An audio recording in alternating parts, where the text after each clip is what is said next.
अस्सलामुअलैकुम नाज़रीन, सियासत टीवी के कौमी खबरनामे में आपका इस्तकबाल है।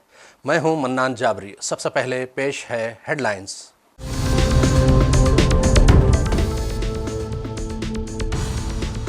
दारुल उलूम देवबंद में अफगान वज़ीर ख़ारजा मौलाना अमीर खान मुत्तकी का पुरतपाक इस्तकबाल। हदीस की सनद हासिल, अब कासमी कहलाने के भी हकदार।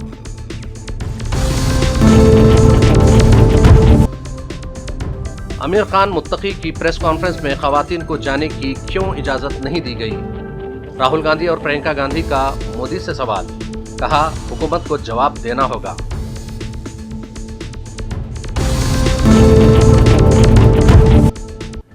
अखिलेश यादव का फेसबुक पेज एक दिन के लिए मुअत्तल। समाजवादी पार्टी ने बीजेपी को बनाया निशाना और इसे जमहूरियत पर हमला करार दिया।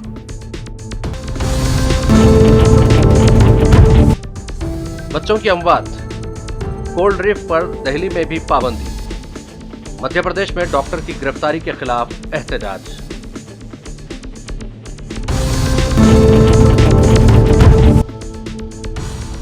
दरअंदाजी की किसी भी कोशिश को बर्दाश्त नहीं किया जाएगा, आईजी कश्मीर का पाकिस्तान को इंतबाह।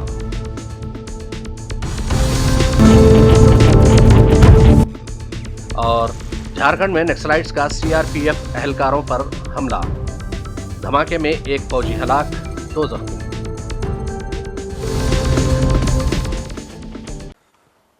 हेडलाइंस के बाद अब बढ़ते हैं खबरों की तफसील की जानिब। अफगानिस्तान की तालिबान हुकूमत के वजीर ख़ारजा मौलाना अमीर खान मुत्तकी हफ्ते को हिंदुस्तान की मुमताज़ और आलमी शोहरत याफ्ता दीनी दरसगाह दारुल उलूम देवबंद पहुँचे, जहाँ उनका पुरतपाक इस्तकबाल किया गया। दारुल उलूम के मोहतमिम मौलाना मुफ्ती अबुल कासिम नोमानी की निगरानी में इस मौके के लिए खुसूसी इंतजामात किए गए थे। रिपोर्ट के मुताबिक अमीर खान मुत्तकी का काफिला सुबह 8:30 बजे दिल्ली से रवाना हुआ और दोपहर तकरीबन 12 बजे देवबंद उत्तर प्रदेश पहुँचा। उनके इस्तकबाल के लिए 15 मुमताज़ उलमा इकराम को मामूर किया गया था। दारुल उलूम की वसी व अरीज़ गोल लाइब्रेरी में उनका खैर मकदम किया गया, जहां उलमा इकराम ने उनसे मुसाफहा किया और खैर सगाली के जज्बात भी जाहिर किए। उधर सिक्योरिटी के सख्त इंतजामात के बावजूद जब उनका काफिला दारुल उलूम के अहाते में दाखिल हुआ तो बड़ी तादाद में तलबा ने सड़कों पर खड़े होकर उनका इस्तकबाल किया। बाज़ तलबा ने फूल बरसाए, जबकि कई अफराद उनके साथ तस्वीरें लेने की कोशिश करते नजर आए। दारुल उलूम देवबंद के मीडिया इंचार्ज मौलाना अशरफ उस्मानी के मुताबिक मौलाना अमीर खान मुत्तकी के लिए इदारे के अंदर क़याम व ताम का इंतज़ाम किया गया था। वो हमारे मेहमान हैं और उनके एजाज़ में हमने हर मुमकिन सहूलत फराहम की। वज़ीर ख़ारजा अफ़गानिस्तान मौलाना अमीर खान मुत्तकी दारुल उलूम के मेहमान खाने में कुछ देर आराम करने के लिए गए। दोपहर 2:30 बजे उनका तलबा से खिताब तय था, ताहम तलबा के हुजूम और हिफाजती वजूहात के बायस ये प्रोग्राम मनसूख कर दिया गया। रवानगी से कबल मौलाना मुत्तकी ने सहाफ़ियों से गुफ्तगू में कहा कि उनके दौरे का मकसद हिंदुस्तान और अफ़गानिस्तान के दरमियान तिजारती व सियासी रवाबित को मजबूत बनाना है। उन्होंने कहा कि हम चाहते हैं कि दोनों ममालिक के दरमियान आमदरफ्त और बातचीत में इजाफा हो। इस मौके पर जमीयतुल उलमाए हिंद के सदर मौलाना अरशद मदनी ने कहा कि अफ़गानिस्तान के साथ हिंदुस्तान का कदीम तालीमी व इल्मी रिश्ता है। मौलाना अमीर खान मुत्तकी अपने मादर इल्मी से मुलाकात के लिए आए हैं। यह हमारा दीनी व इल्मी ताल्लुक़ है। मौलाना अमीर खान मुत्तकी ने दारुल उलूम की लाइब्रेरी में दारुल उलूम के मोहतमिम मौलाना मुफ्ती अबुल कासिम नोमानी से हदीस का सबक पढ़ा और उनसे इजाज़त रिवायत हासिल की। इस मौके पर उन्हें हदीस की सनद अता की गई, जिसके बाद वो अपने नाम के साथ कासमी का लक़ब इस्तेमाल करने के हकदार बन गए। चुनाचे अब वो मौलाना अमीर खान मुत्तकी कासमी कहलाएंगे। हमारे ताल्लुकात आपसे सिर्फ इल्मी नहीं है, बल्कि हिंदुस्तान की आज़ादी में आप लोगों का दखल है। हमारे अकाबिर ने जो आज़ादी की जंग लड़ी है, उसके लिए अफ़गानिस्तान की सरज़मीन को उन्होंने चुना था। वहाँ जा कर के आपके यहाँ उन्होंने जलावतन हुकूमत बनाई, जिसके मौलाना राजा महेंद्र प्रताप और इसी तरह मौलाना बरकतुल्लाह, इसी तरह मौलाना उबैदुल्लाह सिंधी कोई सदर है, कोई वजीर आज़म है, कोई वजीर खारिजा है। इसलिए आपका हमारे साथ सिर्फ इल्मी ताल्लुक़ नहीं है, बल्कि हिंदुस्तान की आज़ादी का भी ताल्लुक़ है। आप लोगों ने जो जंग आज़ादी में अमेरिका जैसी ताकत और रूस जैसी ताकत को धूल चटवाई है, हिंदुस्तान के अंदर हमारे अकाबिर ने सबसे बड़ी ताकत जो बरतानिया की ताकत थी उसको धूल चटवाई है। आपने ये सबक हमसे, हमारे बुजुर्गों से सीखा और आप उसमें कामयाब हुए। आपसे पहले हम कामयाब हुए थे। हमारी दुआ है कि आपकी हुकूमत कायम रहे और आप इसी तरह काम करते रहे। आपको लगता है कि इस मुलाकात से दोनों मुल्कों के रिश्ते जो हैं वो और बेहतर होंगे? इसकी दलील है कि हिंदुस्तान के वजीर खारजा ने अपना सफारतखाना खोलने का ऐलान कर दिया आज अखबारात में। मौलाना आमिर खान मुत्तकी साहब जो आप दारुल देवन में तशरीफ लाए हैं, आखिरकार उनसे क्या वार्ता हुई आपकी? हमारी बात यही हुई है कि ये ताल्लुकात आप देख रहे हैं अपनी आँख से कि हिंदुस्तान के मुसलमान को और दारुल उलूम को आपसे कितना वालिहाना ताल्लुक है। आपने देख लिया उसको। आप किस तरीके से देखते हैं इस पूरे प्रकरण को, जैसे हिंदुस्तान तशरीफ लाए? हम ये समझते हैं कि दुनिया के मुल्कों के अंदर कतई नज़र इसके कि उनका मजहब क्या है, एक दूसरे के साथ प्यार और मोहब्बत होनी चाहिए। ये प्यार मोहब्बत प्रेजेंट टाइम में जो मुसलमानों की हालत है, चाहे वो भारत की बात कर लें या अफगानिस्तान में, क्या इन दो मुल्कों में मुसलमानों की हालत को देखते हुए क्या कुछ बातचीत हुई आप लोगों के बीच? नहीं, हमारी ये सियासी बातचीत नहीं हुई है। हमारी कोई सियासी बातचीत नहीं हुई है। हम तो अपने ताल्लुकात जो मजहबी ताल्लुकात है उन्हीं के ऊपर। कांग्रेस के सीनियर लीडर राहुल गांधी ने अफगान वजीर खारजा मौलाना अमीर खान मुत्तकी की दिल्ली में प्रेस कॉन्फ्रेंस में खवातीन सहाफ़ियों के दाखिले की इजाज़त न दिए जाने के मामले पर वज़ीर आज़म नरेंद्र मोदी से वजाहत तलब की। वाज़ेह रहे कि गुज़िश्ता रोज़ तालिबान की अफ़गान हुकूमत में वज़ीर ख़ारजा अमीर खान मुत्तकी की प्रेस कॉन्फ्रेंस में खवातीन सहाफ़ियों को दाखिल होने की इजाज़त नहीं दी गई। इस मामले पर कई सहाफ़ियों ने सोशल मीडिया पर नाराज़गी का इजहार किया, जबकि प्रियंका गांधी समेत कई कायदीन ने भी हुकूमत से वजाहत तलब की है। कांग्रेस की जनरल सेक्रेटरी प्रियंका गांधी वाड्रा ने आज कहा कि वज़ीर आज़म नरेंद्र मोदी को तालिबान के वज़ीर ख़ारजा मौलाना अमीर खान मुत्तकी के दौरे हिंदुस्तान के दौरान खातून सहाफ़ियों को प्रेस कॉन्फ्रेंस में शिरकत की इजाज़त न देने के मामले पर अपना मौक़िफ़ वाज़ेह करना चाहिए। जुम्मे को अफ़गान वज़ीर ख़ारजा की प्रेस कॉन्फ्रेंस में खातून सहाफ़ियों को इजाज़त न देने पर एक सियासी हंगामा बरपा हो गया। अपोजिशन की जमातों ने सवाल उठाया कि हुकूमत ने किन हालात में इसकी इजाज़त दी है। अब अपोजिशन जमातें इस मामले पर हुकूमत से जवाब मांग रही हैं। वज़ारत ख़ारजा ने वाज़ेह किया कि अफ़गानिस्तान के वज़ीर ख़ारजा की जानिब से जुमे के रोज़ मुनक़्क़िदा प्रेस कॉन्फ्रेंस में हिंदुस्तानी वज़ारत ख़ारजा का कोई किरदार नहीं था। वज़ारत ख़ारजा की ये वजाहत उस वक्त सामने आई जब प्रेस कॉन्फ्रेंस में ख़वातीन सहाफ़ियों के दाखिले पर पाबंदी के बायस तनाज़ा खड़ा हो गया। वज़ारत ने हफ्ते के रोज़ अपने बयान में कहा कि अफ़गानिस्तान के वज़ीर ख़ारजा की जानिब से कल दिल्ली में मुनक़्क़िदा प्रेस कॉन्फ्रेंस में वज़ारत ख़ारजा की कोई शमूलियत नहीं थी। ख़वातीन सहाफ़ियों ने इस फैसले पर सोशल मीडिया पर सख्त एहतजाज दर्ज कराया और वज़ारत ख़ारजा से इस मामले पर अपना मौक़िफ़ वाज़ेह करने का मुतालबा किया है। समाजवादी पार्टी के सदर और साबिक़ चीफ मिनिस्टर उत्तर प्रदेश अखिलेश यादव का ऑफिशियल फेसबुक अकाउंट जुमे की शाम ब्लॉक कर दिया गया, जिसके बाद यूपी की सियासत में हलचल मच गई। ख़ासतौर पर समाजवादी पार्टी के कई लीडर्स ने इसके लिए हुक्मरान बीजेपी को तनकीद का निशाना बनाया। समाजवादी पार्टी ने इल्ज़ाम लगाया कि ये मरकज़ी और रियासती बीजेपी हुकूमतों की साजिश हो सकती है। वहीं दूसरी तरफ सरकारी ज़राए ने वाज़ेह किया कि ये कार्रवाई फेसबुक की तरफ से की गई है और हुकूमत का इससे कोई लेना देना नहीं है। हालांकि फेसबुक ने हफ्ते की सुबह उनके पेज को बहाल कर दिया। उस उम्र में बीमारी के हालात में भी उन्हें जनता के बीच आना पड़ा और नौजवानों की बात को रखना पड़ा और आह्वान किया संपूर्ण क्रांति का। वो परिस्थितियां आज भी हैं, बढ़ती हुई महंगाई, बढ़ता हुआ भ्रष्टाचार और किसी को भी किसी संस्था से न्याय न मिलना, सरकार की नाकामी और सरकार जनता से दूर जाती जा रही है।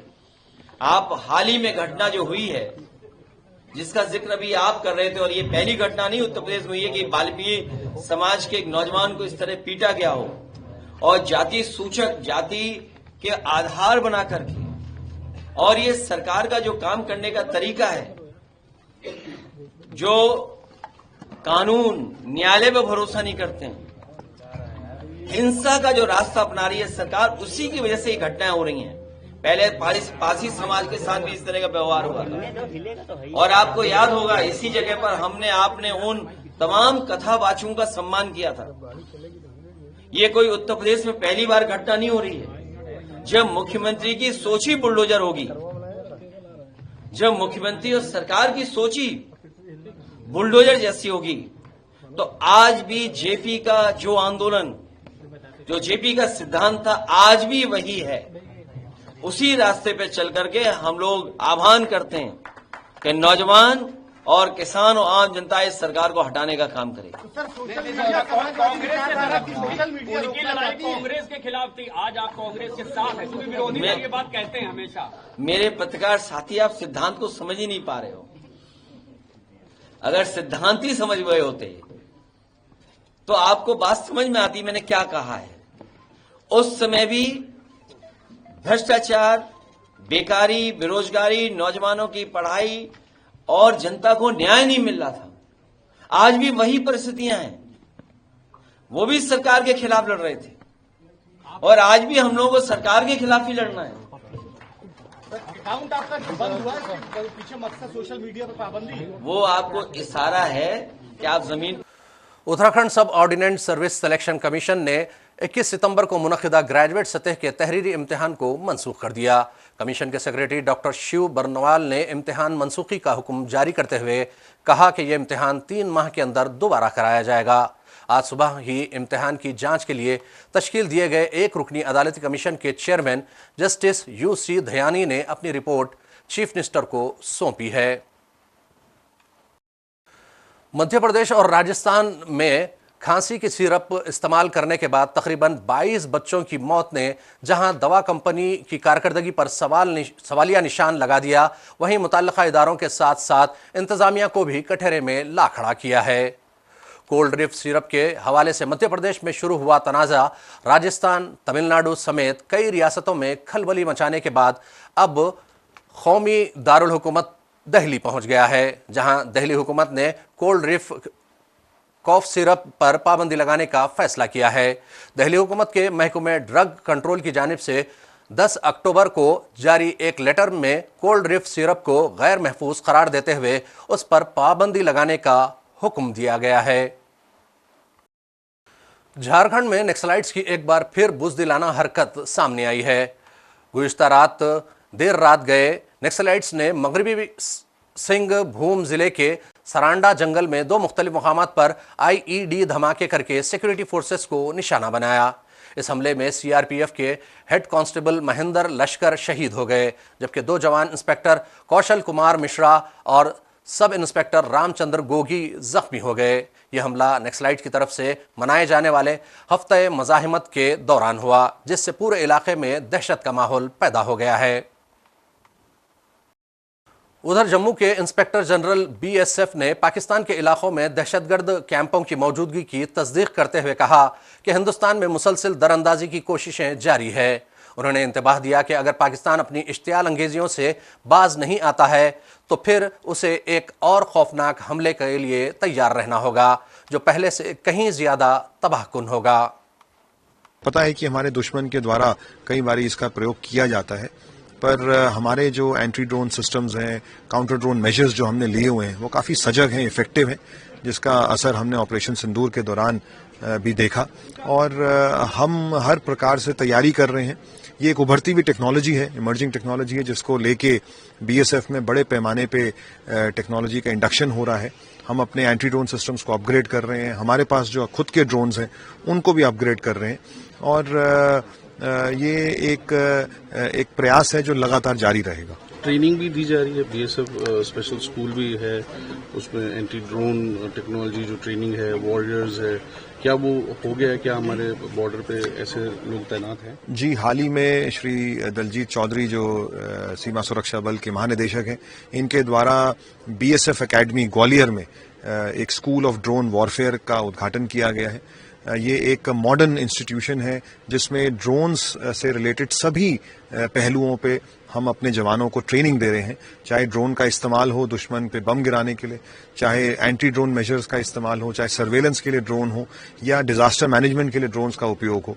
तो इसमें हम अपने जवानों को अब ट्रेनिंग दे रहे हैं और आने वाले समय में आप देखेंगे कि किस प्रकार वो इस टेक्नोलॉजी से देश को फायदा पहुंचाएंगे। तो पूरा वो बॉर्डर पे तैनात हैं ये जो ट्रेंड?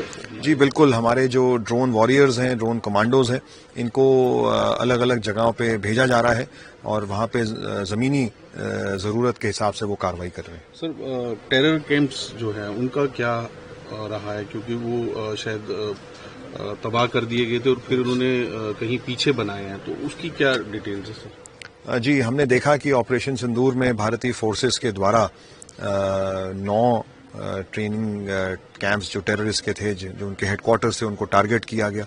इसके साथ साथ बीएसएफ के द्वारा भी जम्मू में कम से कम 3 टेररिस्ट लॉन्च पैड्स को ध्वस्त किया गया। तो ऐसे में ये हमने देखा है कि दुश्मन के द्वारा प्रयास किया जा रहा है इनको रिवाइव करने के लिए। इसी दौरान पाकिस्तान की सरहदों पर सिक्योरिटी सख्त कर दी गई है। जम्मू कश्मीर में एलओसी के पास बीएसएफ के जवान मुसलसल गश्त कर रहे हैं। दिवाली के बावजूद सिक्योरिटी जवानों की चौकसी में कोई कमी नहीं आई है। उनका कहना है कि वो सरहद पर पूरे जोश व खरोश के साथ दिवाली मनाएंगे, मगर सरहदों की निगरानी के हवाले से कोई गफलत नहीं बरती जाएगी। बॉलीवुड के मेगा स्टार अमिताभ बच्चन की आज 83वीं सालगिरह है। उनकी सालगिरह के मौके पर मुंबई में उनकी ख़यामगाह जलसा के बाहर उनके मद्दाहों का एक बड़ा हुजूम जमा हो गया था। अमिताभ बच्चन ने अपनी ख़यामगाह से बाहर निकलकर आवाम की ग्रीटिंग्स का जवाब दिया और उनका शुक्रिया भी अदा किया। इस मौके पर उनके मद्दाहों में ज़बरदस्त जोश व खरोश देखा गया। सदी के महानायक का बर्थडे है आज, समझो हमारे लिए आज ही दीपावली है, आज ही होली है, 11 अक्टूबर। बहुत हम इंतजार करते हैं इस दिन का कि हमारे गुरुदेव, जिनको अपने बचपन से अपना आदर्श माना है, मस्त रहे, स्वस्थ रहे। 4 पंक्तियां लिखी है उनके लिए। आपकी सफलता देख हिमालय झुक जाए, आपके विचारों में सागर समा जाए, आपके तेज से सूरज जगमगाए, आपकी शालीनता पर चंद्रमा मुस्कुराए, आपके शब्द इतिहास रच जाए, आपकी सेवा देख कुमार श्रवण यार आए, आपकी मर्यादा में प्रभु श्री राम नजर आए। ऐसे मिलेनियम सुपरस्टार श्री अमिताभ बच्चन साहब, लव यू गुरुदेव। आपको जन्मदिन की बहुत बहुत शुभकामनाएं पूरे एक्सटेंडेड फैमिली की तरफ से। Love you, love you, love you. हमारे अमिताभ बच्चन सर जी जो हमारे आदर्श हैं, जिनको देख के हम बड़े हुए हैं और हमारे रोम रोम में, खून खून में उनका मतलब जादू या आकर्षण है। और हम चाहते हैं कि हमारे सर, हमारे भगवान सदियों तक मतलब उनका स्वस्थ रहे, मस्त रहे, उनकी सफलता ढेर अनेक वो मतलब खूब राइज करे। सर हमारे सर के लिए क्या कहें, सर के लिए कुछ कहना सूरज को दीपक दिखाने के बराबर है। हम तो सर के लिए यही कहना चाहते हैं, हैप्पी बर्थडे गुरुदेव, आप स्वस्थ रहे, मस्त रहे और आपका आशीर्वाद हमें मिलता रहे। जोहो बीच में घूमने के लिए आए थे, अमिताभ बच्चन के घर का सामने अभी खड़े हैं। आज बिग बॉस का 83 बर्थडे है, इसलिए हम लोग उनको हैप्पी बर्थडे कहने के लिए आए थे, लेकिन बच्चन साहब अभी नहीं, बाहर में नहीं है। हम उड़ीसा से आए थे 7-8 लोग अमिताभ बच्चन को हैप्पी बर्थडे बोलने के लिए, लेकिन वो तो बाहर नहीं है, बाहर ही खड़े रहेंगे जब तक अमिताभ बच्चन बाहर निकलेंगे, वेट करेंगे। Happy birthday Amitabh ji. और आखिर में फिर एक मर्तबा नजर डालते हैं हेडलाइंस पर।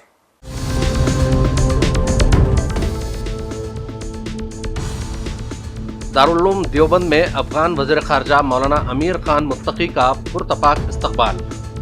हदीस की सनद हासिल, अब कासमी कहलाने के भी हकदार।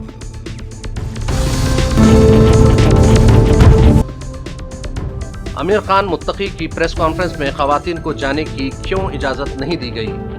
राहुल गांधी और प्रियंका गांधी का मोदी से सवाल, कहा हुकूमत को जवाब देना होगा।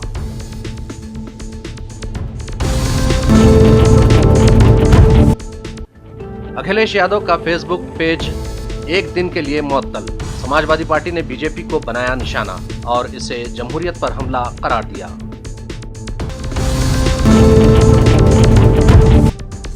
बच्चों की अमवात, कोल्ड ड्रिफ्ट पर दिल्ली में भी पाबंदी। मध्य प्रदेश में डॉक्टर की गिरफ्तारी के खिलाफ एहतजाज।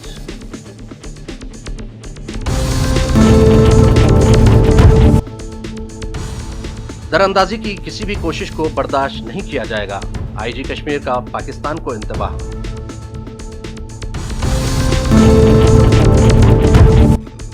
और झारखंड में नक्सलाइट्स का सीआरपीएफ एहलकारों पर हमला, धमाके में एक फौजी हलाक, 2 जख्मी।